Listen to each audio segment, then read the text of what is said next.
میگد زندگی ای زندگی ای زندگی، صحنه و من فقط بازیگرم.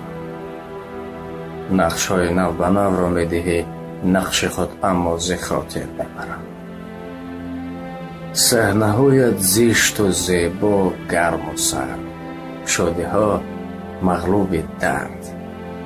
کم کسی مرد، کم کسی در صحنه مردانگی کرد.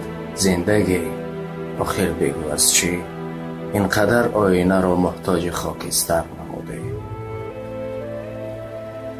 دنیا چقدر زیباست، نفس دنیایی و غیره. جوانی با یک دختر زیبا عاشق می شود. دختر در حقیقت زیباست. نزد پدر میاد میگه دادا جان، من با یک دختر زیبا عاشق شدم، برو برای من خواستگارش کن. پدر خرسند می شود که پسرم زنگیر شده است. وقتی دختر رو میبیند، دختر در حقیقت صاحب جمال است، زیبا است. بعد میگه بچه جان، تو لایق این دختر نیستی.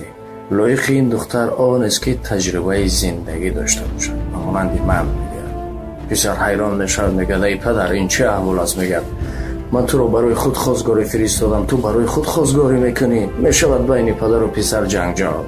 از پس یک زن زیبا مجبور میشوند به پلیس مراجعت کنند. پلیس باشد میگه دختر رو به نزد من آورید.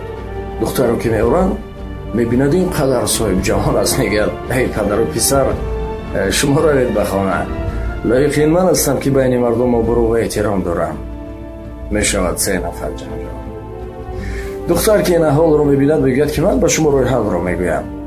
من میدوم اولین شده که کسی مرا بقپید، من از آن او.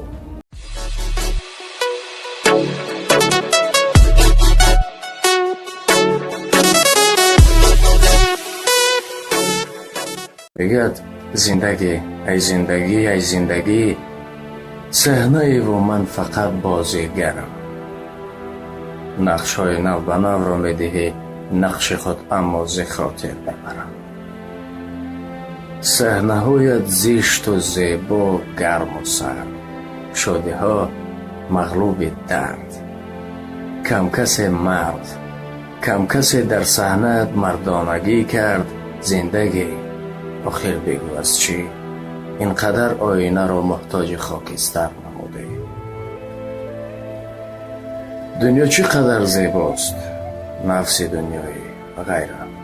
جوانی با یک دختر زیبا عاشق می شود. دختر در حقیقت زیباست. نزد پدر میاد میگه دادا جان، من با یک دختر زیبا عاشق شدم، برو برای من خواستگارش کن. پدر خرسند می شود که پسرم زنگیر شده است.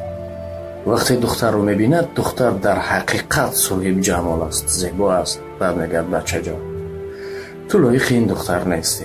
لایق خداحافظ. میگه